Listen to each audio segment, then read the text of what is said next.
Narayana wisdom YouTube channel చూస్తున్న వారందరికీ నా హృదయపూర్వక నమస్కారాలు. ఈరోజు మన వీడియోలోని అంశం ఏంటంటే, ప్రతి ఒక్కరికి జీవితానికి అతి ముఖ్యమైనటువంటిది మన మనసు మీద మనమే అధికారులం.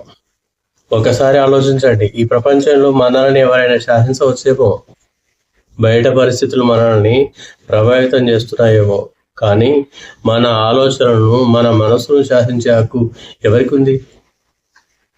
కేవలం మనకు మాత్రమే ఉంది. స్వామి వివేకానంద ఒక అద్భుతమైన మాట చెప్పారు. నువ్వు ఏది ఆలోచిస్తే అది అవుతావు. నిన్ను నువ్వు బలహీనుడివి అనుకుంటే బలహీనుడు అవుతావు. నువ్వు బలవంతుడివి అని అనుకుంటే బలవంతుడిగా తయారవుతావు. మన జీవితము ఏ దిశగా సాగాలో నిర్ణయించేది మన మనసే. ఆ మనసు, మనకు అధికారం లేదా మనసుపై? లేక మన మనసే మనల్ని ఏలుతుందా? ఈరోజు మనం ఆలోచించాల్సిన అసలు ప్రశ్న ఇది. మనసు స్వభావం ఎలా ఉంటుందంటే, గుర్రము మరియు రౌతు కథలాగుంటుంది. మనసు అనేది ఒక అద్భుతమైన సేవకుడు, కానీ చాలా ప్రమాదకరమైనటువంటి యజమాని. మన ప్రాచీన భగవద్గీతలో మానవ శరీరాన్ని ఒక రథంతో పోల్చారు. శరీరము రథం లాంటిది, బుద్ధి రథసారథి డ్రైవర్ లాంటిది, ఇంద్రియాలు గుర్రాలు లాంటివి, మనసు కళ్ళెం. రథసారథి కళ్ళెంతో గుర్రాలను తన అదుపులో ఉంచుకుంటే రథం సరియైన గమ్యానికి చేరుకుంటుంది. అదే ఆ గుర్రాలు, ఇంద్రియాలు మనస్సును లాక్కెళ్తుంటే రథం తన ప్రాంతానికి పోయి పడిపోతుంది.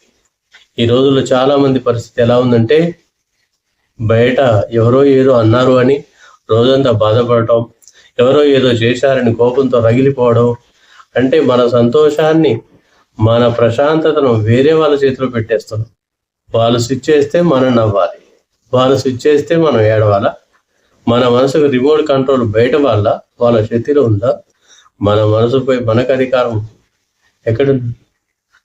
మనసుపై అధికారము లేకపోతే ఏమవుతుంది? మిత్రులారా, మన మనసు మన మాట వినకపోతే కలిగే నష్టాలేంటో గమనించండి.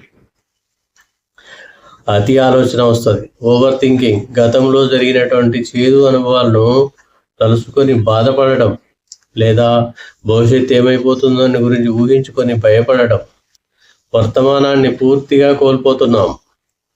అసూయ, కోపం, ఆందోళన, పక్కవాడి ఎదుగుదల చూసి తట్టుకోలేకపోవడం, చిన్న చిన్న విషయాలకే సహనం కోల్పోవడం.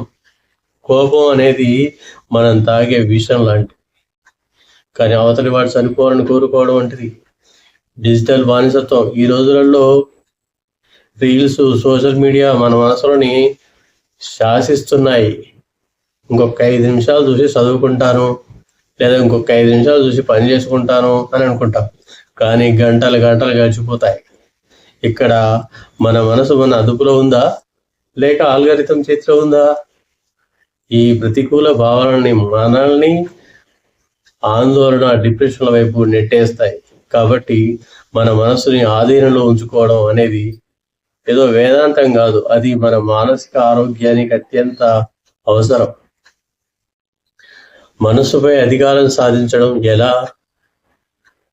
మన మనసు మీద మనమే రాజులం కావాలంటే ఏం చేయాలి? దానికి కొన్ని ఆచరణాత్మకమైన మార్గాలు ఉన్నాయి.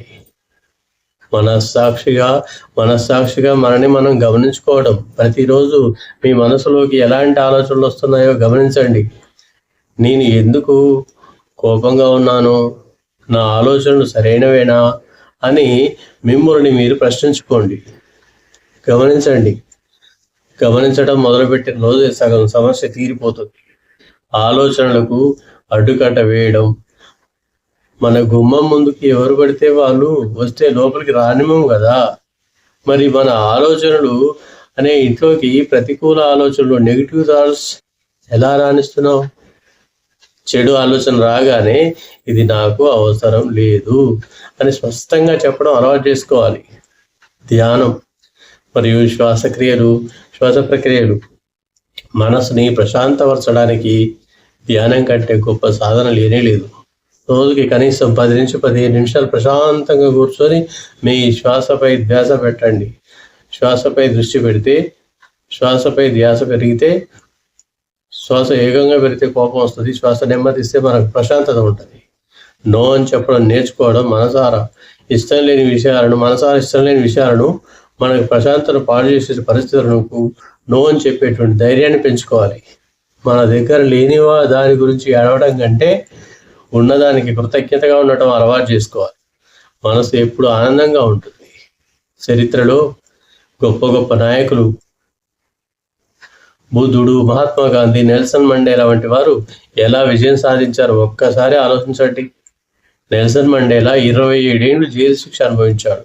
ఆయన శరీరాన్ని జైల్లో బంధించగలిగారు కానీ ఆయన ఆలోచనలను, ఆయన మనసుని బంధించలేకపోయారు. ఎందుకంటే ఆయన మనసుపై ఆయనకే అధికారం. అలాగా మనం కూడా మన జీవితంలో మనమే నిర్ణయించుకోవాలి. బయట పరిస్థితులు తుఫాన్లా ఉన్నా మన అంతరంగం మాత్రం ప్రశాంతమైన సముద్రంలా ఉండాలి. నా నావను ముంచే శక్తి బయట ఉన్న నీటికి లేదు. ఆ నీటిని నా నావలోకి రాణిస్తేనే మునుగుతుంది. అలాగనే బయట ఒత్తిడి మిమ్మల్ని ఏమి చేయలేదు. దాన్ని మీ మనసులోకి రాణిస్తేనే మీరు కృంగిపోతారు. చివరగా నేను చెప్పేది ఒకటి మిత్రులారా, ప్రపంచాన్ని జయించడం గొప్ప విషయం కాకపోవచ్చు, కానీ మన మనసును మనం జయించిన వాడే, ఎవడైతే వాడు మనసు జయిస్తాడో వాడే నిజమైనటువంటి విజేత. ఈ రోజు నుంచి ఒక నిర్ణయం తీసుకోండి. నా ఆనందానికి నేనే బాధ్యుడిని. ఎవరో అన్న మాటలకి నా ప్రశాంతతను పాడు చేసుకోను. నా ఆలోచనల సామ్రాజ్యానికి నేనే రాజుని అని మనస్సుని మనం ఏలితే అది మనకు సేవకుడిగా మారి మనం అనుకున్న ప్రతి లక్ష్యాన్ని సాధించి పెడుతుంది. అదే మనసు మనల్ని ఏలితే నాశనం చేస్తుంది. నిర్ణయం మన చేతుల్లోనే ఉంది. మన మనసు మీద మనమే అధికారులుగా ఉంటూ ఉన్నతమైన ఆలోచనలతో ఆనందకరమైనటువంటి జీవితాన్ని గడుపుదాం. ఈ వీడియో మీకు నచ్చినట్లయితే లైక్ చేయండి, మీ మిత్రులకు షేర్ చేయండి, మన ఛానల్ని సబ్స్క్రైబ్ చేయండి. మీ అందరికీ నా హృదయపూర్వక ధన్యవాదాలు.